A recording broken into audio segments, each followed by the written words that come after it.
बच्चों, आज हम क्लास 11 के चैप्टर 1 भारतीय अर्थव्यवस्था के विकास के अंतर्गत देखेंगे स्वतंत्रता की पूर्व संध्या पर भारतीय अर्थव्यवस्था किस तरह की, जब हमारी आज़ादी हुई 1947 में, उस समय भारतीय अर्थव्यवस्था किस तरह की थी, किस तरह ये प्राइमरी सेकेंडरी या प्राथमिक द्वितीयक तृतीयक क्षेत्रों का क्या क्या योगदान था, वो भी देखेंगे।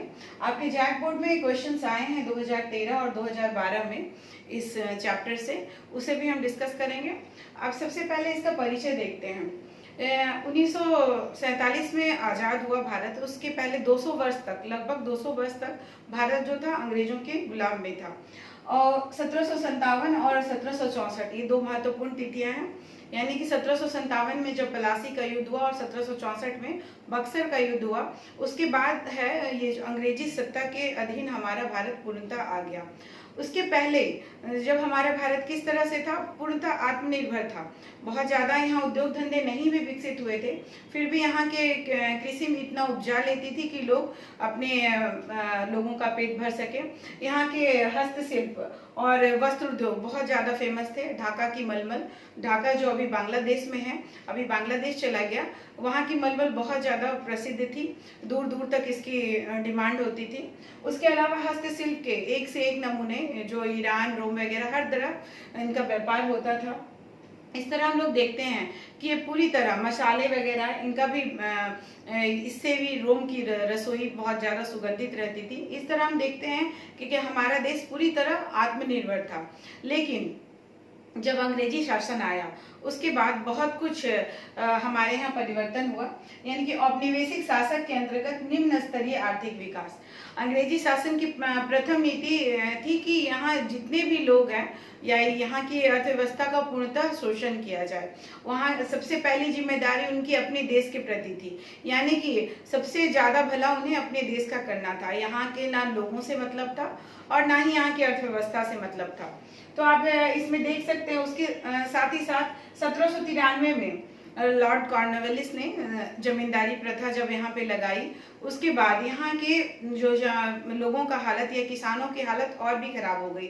जमींदार जो होते थे वे क्या होते थे, वो अपने शासक के प्रति ईमानदार होते थे। उन्हें किसी भी तरह लगान वसूल करके क्या करना पड़ता था, लोगों से लगान वसूल करके उन्हें चुकाना पड़ता था। भले ही किसानों का अगर उपज हुआ हो या ना हो, या उसमें कोई सुविधा बढ़ाई गई हो, उससे उनको कोई भी मतलब नहीं था। इसमें आप देख सकते हैं कि शहरीकरण भी बहुत कम था। लगभग 16% के लगभग बहुत ही कम लोग शहरों में निवास करते थे। उसके बाद साक्षरता दर भी बहुत ज़्यादा कम थी। और इसमें आप देख सकते हैं कि राष्ट्रीय आय क्या वार्षिक प्रतिशत जो है ना, ये 2% के लगभग बढ़ रहा था। और प्रति व्यक्ति उत्पाद दर में ये आधा प्रतिशत से भी कम बढ़ रहा था। राष्ट्रीय आय आप लोग 9-10 में पढ़ चुके हैं।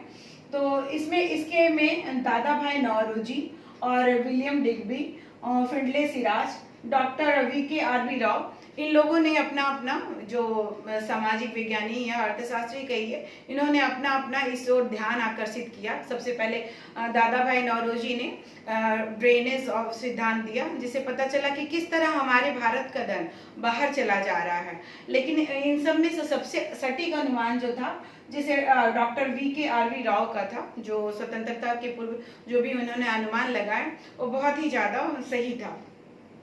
उसके अलावा आप देख सकते हैं कि कृषि क्षेत्र में 85% लोग कृषि पर ही आश्रित थे। यानी कि कृषि प्रधान अर्थव्यवस्था थी इसमें। लेकिन जब अंग्रेज शासक आए यहाँ पे, तो किस पे जोर दिया गया, नकदी फसल पर ज़्यादा जोर दिया गया। आपके जैक बोर्ड में क्वेश्चन था कि ये 2013 में पूछा गया था कि कृषि क्षेत्र किस अर्थव्यवस्था के अंतर्गत, प्राथमिक, द्वितीयक, तृतीयक, इस तरह से ऑप्शन दिया हुआ था, किस क्षेत्र के अंतर्गत आता है। ये पहले भी आप लोग पढ़ चुके हैं। कृषि प्राथमिक अर्थव्यवस्था में आती है या क्षेत्र में आती है। तो यहाँ पे आप देख रहे हैं कि 85% लोग क्या थे, जो किस पे निर्भर थे, कृषि पर निर्भर थे। लेकिन अंग्रेजी शासक वो क्या कहते थे कि नकदी फसलों पर को ही उपजाने पे ज्यादा जोर देते थे। नकदी फसल जैसे नील हुआ, जूट हुआ, पटसन हुआ, इससे क्या होता था इनको, या फिर कपास हुआ, अन्न से ज्यादा मतलब क्या ये नकदी की फसलों का ज़्यादा जोड़ दिया जाता था, जिससे लोग भूखे मरे तो मरे, लेकिन उनके कारखानों में जब उसी समय लगभग इंग्लैंड में औद्योगिक क्रांति आई थी, तो उनके कारखानों के लिए वो कच्चा माल जरूरी था, और वो कच्चा माल फिर वापस कहाँ आ जाता था, हमारे देश में आ जाता था ये आयात के। इस तरह हमारी अर्थव्यवस्था की बहुत ज़्यादा रीढ़ टूटी हुई थी।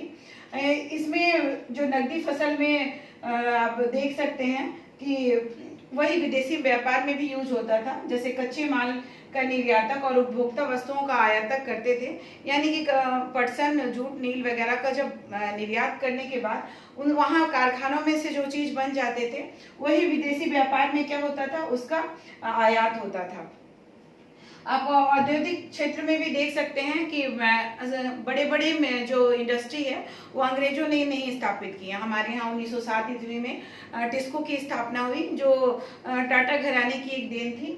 और उसके बाद जो भी सीमेंट, कागज वगैरह के भी कुछ कारखाने खोले गए, लेकिन यहाँ पे पूंजीगत उद्योगों पर अंग्रेजों का ज़्यादा जोर नहीं था।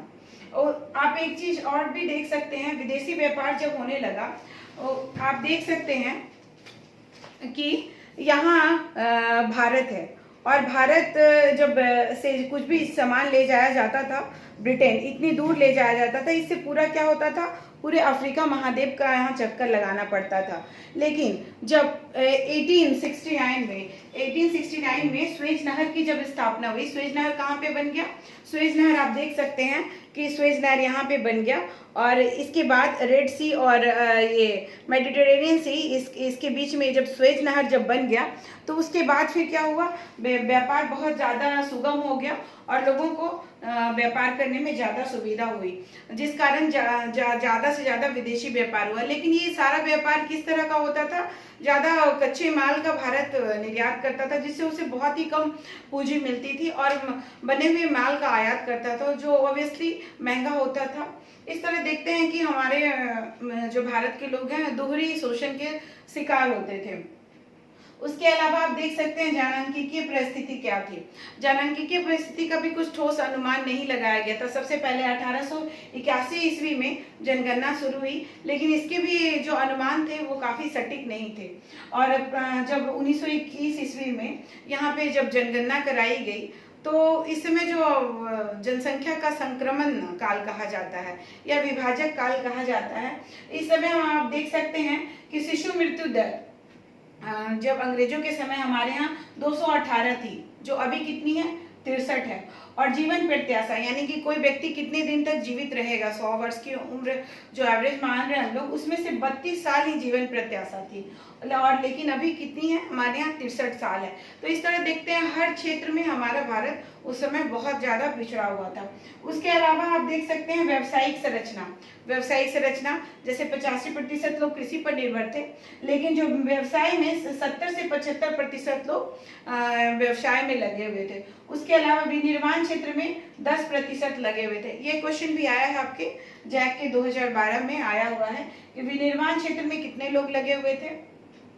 उसके बाद सेवा क्षेत्र में 15 से 20% लोग उस समय लगे हुए थे। उसके अलावा आप देख सकते हैं इसकी आधारिक संरचना, किसी भी देश के विकास के लिए आधारिक संरचना यानी कि रेल, सड़क, परिवहन, इन सब का व्यवस्थित होना, बिजली वगैरह का व्यवस्थित होना बहुत ज़्यादा जरूरी है। लेकिन अंग्रेज सरकार ने क्या पे विकास किया, रेल का विकास किया, लेकिन उसी जगह जहां उनको जरूरत पड़ी। ये नहीं कि वो लोगों की भलाई के लिए वो उन्होंने रेलों का आविष्कार किया। पतन की भी स्थापना हुई उसी जगह, पतन की या पोर्ट की स्थापना हुई जहां से उन्हें आसानी से अपने माल को बाहर भेजने में मदद मिले। उसके अलावा डाक तार, ये भी प्रशासनिक सुविधा के लिए ही इसकी व्यवस्था हुई। और 1932 में जो एयरलाइंस की स्थापना हुई वो भी टाटा घराने का देन था। JRD टाटा आप जानते हैं, 1932 में टाटा एयरलाइंस के जो भारत की पहली विमान सेवा थी, जो बाद में फिर एयर इंडिया जिसे टेक ओवर किया, तो ये भी टाटा सन्स की ही देन थी। इस तरह हम देख सकते हैं कि सामाजिक और आर्थिक ये सारी चुनौतियां हमारे उस समय मौजूद थी 1947 के ईस्वी के समय। तो इस तरह से आप देख सकते हैं कि किस तरह अंग्रेजों ने काफी हद तक हमारा शोषण किया।